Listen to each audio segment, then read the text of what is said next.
This podcast is supported by Progressive, a leader in RV insurance. RVs are for sharing adventures with family, friends, and even your pets. So if you bring your cats and dogs along for the ride, you'll want Progressive RV insurance. They protect your cats and dogs like family by offering up to $1,000 in optional coverage for vet bills in case of an RV accident, making it a great companion for the responsible pet owner who loves to travel. See Progressive's other benefits and more when you quote RV insurance at Progressive.com today. Progressive Casualty Insurance Company and Affiliates. Pet injuries and additional coverage and subject to policy terms. Fellas, you know Degree Cool Rush deodorant, right? Well, last year they changed the formula, and guys were mad about it. One dude even started a petition. So guess what? Degree heard us, admitted they messed up, and brought the original Cool Rush scent back exactly how it was. And it's in Walmart, Target, and other stores now for under $4. So grab some and remember why its cool, crisp, and fresh scent made it the #1 men's antiperspirant for the last decade. Degree Cool Rush is back, and it smells like victory for all of us. The Stone Zone, entertaining and informative on the Red Apple Podcast Network. And we're back in the Stone Zone. Joining us now is the chairman of the House Healthcare Budget Subcommittee in Florida, State Representative Alex Andrade. Is served in the legislature for 7 years. He is an accomplished and respected attorney in his hometown of Pensacola. He passed the bill to ban forced vaccinations in Florida. He passed the bill banning DEI in higher education in Florida. He also passed the bill removing all of Disney's carve-outs and sweetheart deals. Alex, welcome to the Stone Zone. Good afternoon. Thanks for having me, Roger. I watched you yesterday on Matt Gates' show on OAN. I thought it was an excellent presentation. I learned a lot more about this burgeoning scandal. I found it interesting that while you were conducting a very effective public hearing that I think informed the public about what's going on here, the governor was in your home district attacking you and insisting that there's nothing to see here. Your reaction? Well, you know, I'm always glad when the governor visits my hometown. I'm proud to represent it in the Florida House. Unfortunately, it wasn't Governor DeSantis' best press conference. He came off a little manic. He came off very emotional. And it's all in response to simple questions we're asking about how much he knew, how much Attorney General James Uthmeier knew when James Uthmeier steered $10 million of Medicaid money into his own PAC. Yeah, I mean, is there any doubt in your mind that that former DeSantis chief of staff and now Attorney General of the state of Florida illegally transferred these funds from Hope, Florida into a political vehicle that he controlled called Keep Florida Clean? There's no doubt in my mind that he did that. I believe, again, I'm not a prosecutor, but I believe that he committed money laundering and wire fraud and potentially Medicaid fraud by steering this Medicaid money, $10 million of it, into his own PAC. So what should the money received by Hope, Florida, what was it supposed to be used for? Or what would have been an appropriate use for it? Or should they never have had it at all? They should never have had it at all. This is Medicaid money. It should have gone back to the state for proper accounting so that we can avoid future fines from the federal government and CMS. Unfortunately, the Governor DeSantis' administration is somewhat incompetent in the management of our funds. It's resulted in almost $1 billion in fines in recent years, and this is just another example of his incompetence as a manager.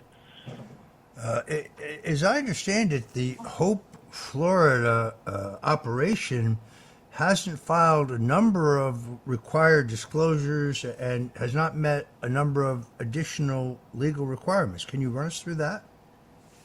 Yes, sir. So the Hope Florida Foundation, they're a 501c3 charity. So they're supposed to file reports with the IRS called 990s showing their income and expenses. And they're supposed to provide documents about conflicts of interest with board members, their policies on how they award grants. They're supposed to keep minutes of their meetings. They're supposed to comply with Florida sunshine laws related to their meetings.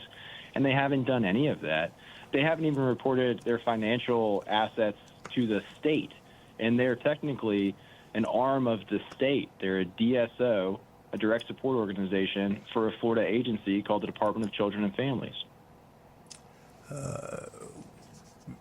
the whole thing is really kind of shocking. During a speech yesterday, DeSantis was adamant that his wife was responsible for Hope, Florida, said he had no ownership of it, didn't devise it. She set the vision.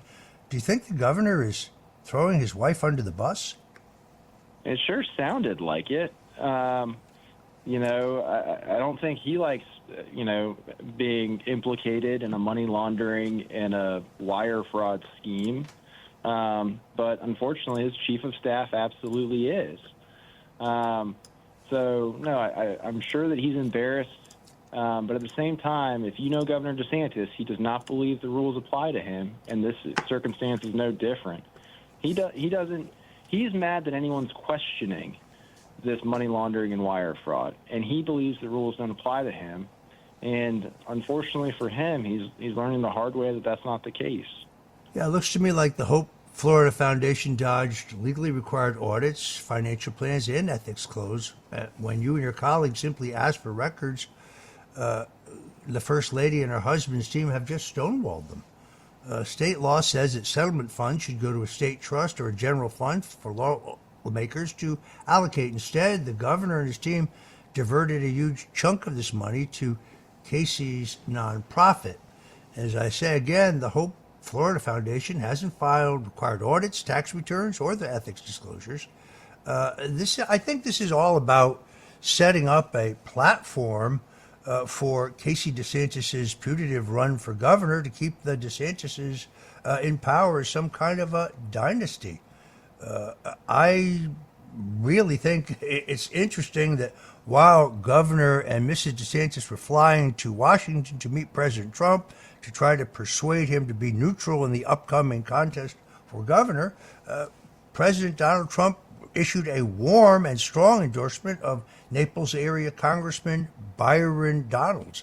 If anybody doesn't see everything that's playing out here within the backdrop of this upcoming gubernatorial campaign, I'm not sure they really understand, do they? No, sir, I don't. And in full disclosure, I haven't endorsed Byron Donalds yet. I think that there might be other good candidates. I haven't. It's still almost 2 years out. I can tell you definitively that Floridians don't like dynasties, and they don't support the idea of Casey DeSantis running for governor, especially as we're seeing all these revelations about the mismanagement, misuse, and misappropriation of funds. I live in Florida, and I find that when I'm critical on social media, because on X I'm at Roger J. Stone Jr., Roger J. Stone Jr., pretty outspoken, people tell me that Governor DeSantis is the best governor in the country. He's one of the most conservative governors in the country. In all honesty, I then look and I find out that these people don't live in Florida. Since Governor DeSantis took office, homeowner insurance premiums have tripled, averaging $6,000 a year, the highest in the nation. His reforms handed insurers $2 billion in taxpayer-funded bailouts while letting the big insurance companies dodge lawsuits. I think this leaves Floridians with soaring rates and no recourse when companies deny their claims. And then under Governor DeSantis, he essentially, because the Public Service Commission is stacked with his loyalists, rubber-stamped the largest single utility rate hike in Florida history, that by Florida Power and Light, increasing our bills by 20%. Meanwhile, medium home prices have jumped 65% under Governor DeSantis, from $254,000 in 2018 to $420,000 in 2024. His inaction on affordability and his very cozy ties with developers seem to me to prioritize profits over people, and they're pricing out retirees and young Floridians. My daughter is looking for some place to live, and she's finding the prices. It's impossible to buy, but it's virtually also impossible to rent. And then lastly, particularly unhappy about the way that the governor has gutted our sunshine laws. Florida used to be a state where any taxpayer could, upon filing, find out what any government entity or energy or agency was doing. Today, it is most opaque. They won't even tell us not where the governor's airplane is going to go, but they won't even tell us where it has been, saying that that's a security issue. I kind of doubt that. I'm not sure that those who don't live in Florida can fully understand what's going on here. No, I agree. And again, the whole refusal to comply with the public records laws or the sunshine laws here in Florida is just another instance of Governor DeSantis thinking the rules don't apply to him and that he gets some kind of special privilege not to follow the same rules regular Floridians have to follow. Parents of tweens, if you're familiar with far-off drop-offs... Dad, stop, right here. Or get DMs about what's for dinner, you may be experiencing tween milestones. For your son or daughter, these can start at age 9. HPV vaccination, a type of cancer prevention against certain HPV-related cancers, can start then too. For most, HPV clears on its own. But for those who don't clear the virus, it can cause certain cancers later in life. Embrace this phase. Help protect them in the next. Ask their doctor today about HPV vaccination. Brought to you by Merck.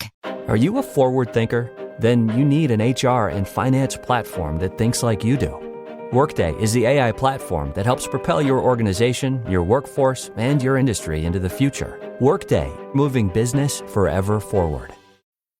You need a vacation, so why not come play in LA? Fill your days with fun and let Los Angeles dazzle you with iconic landmarks, epic scenery, and stunning coastlines. And when the sun goes down, it's the perfect place to enjoy world-class dining and nightlife.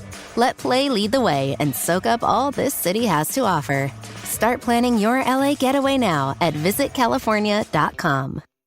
We off? 30 seconds of carefree bliss. Oof, like wind in your hair carefree. Oh, like using Clorox Disinfecting All-Purpose Cleaner in the home carefree. Yes! Like dog slobbing on the coffee table and cleaning it with Clorox Carefree. He's on a roll now. Spit toothpaste on the faucet. You got it. You got it. Peanut butter on the light switch. Oh, spritz, spritz. Spritz, spritz. Clorox, man. Clean feels good. Okay, we're back. Use as directed.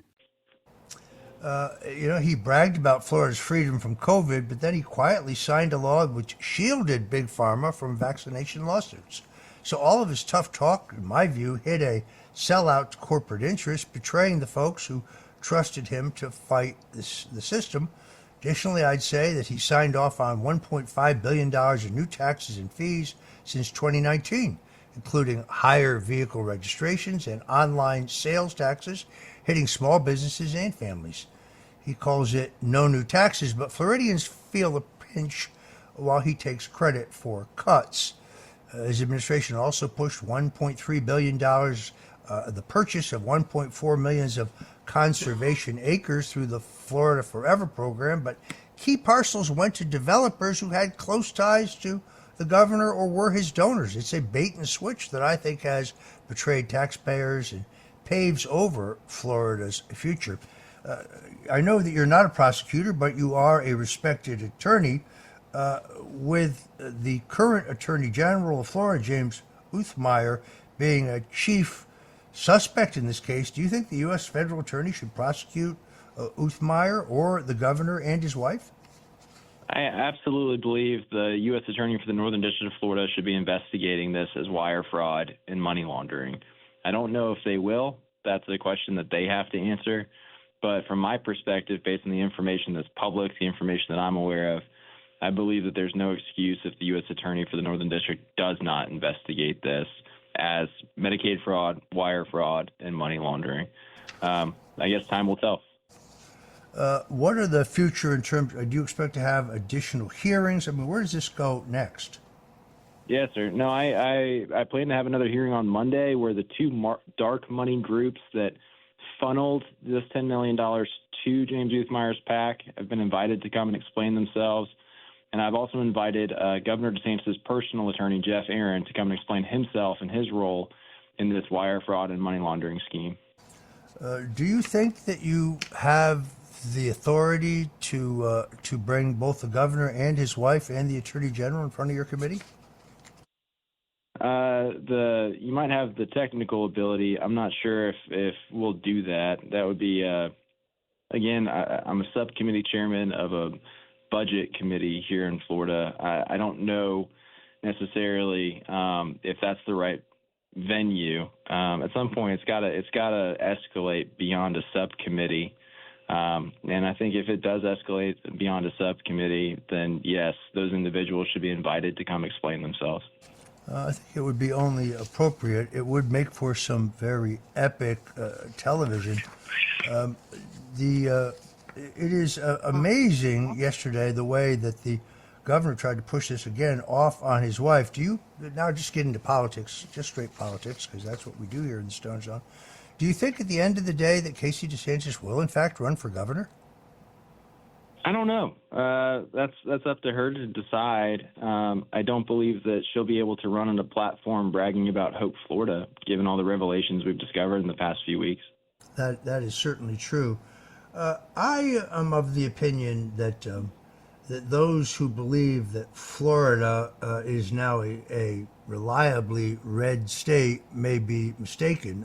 It is certainly true that Governor DeSantis carried it by almost 20 points in his last reelection, but I also think that the hurricane was a major factor in that it allowed him to dominate all free media for the closing weeks of that campaign. His opponent, former Governor Charlie Crist, you may remember him. He was a Republican, then an independent, then a Democrat. Reminds me of that old joke, a Republican, a Democrat, and an independent walked into a bar, and the bartender said, "Hi, Charlie." Anyway, he was counting very heavily on free media coverage since he couldn't raise nearly as much as the DeSantis juggernaut, and he got no coverage. So I think, yes, Governor DeSantis would have won in the off-year election, but not by 20 points. And, of course, Donald Trump is a phenomena unto himself. Nobody else could do what he has done, and he scored very heavily in the Sunshine State. Seemingly different than any other Republican. Spent not, for example, a penny on Spanish language radio, which I think has been utilized very, very effectively by Republican candidates here in the Sunshine State, but the Trump campaign did not spend money on that, yet he won very solidly. In fact, Democrat State Chairwoman Nikki Fried is going to be in the Stone Zone tomorrow to talk about this issue, the Hope issue, and others. She and others of my friends in the other party still believe that this is a purple state, that it can go either way. You have any thoughts on that?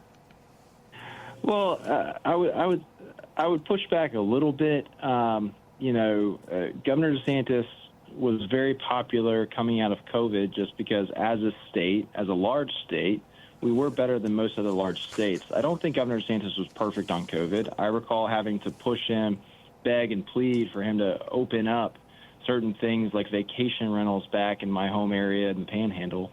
So there's been some whitewashing, some astroturfing of his record on COVID. He certainly wasn't perfect, but he enjoyed a lot of popularity from that. The problem for him at this point is you can only get so much bandwidth out of one instance from 4 or 5 years ago, and he's been beating that dead horse for years and disregarding kind of a record of failure as a manager of the state. I mean, as the governor, he's the chief executive officer. He's supposed to be managing the executive branch of the state, and he's just terrible at it. All right, we're going to have to leave it there. I want to thank my guest, State Representative Alex Andrade of the 2nd District of Florida. Thank you very much for joining us today in the Stone Zone. God bless you, my friend, and keep up the good work. Thank you, sir. The Stone Zone on the Red Apple Podcast Network.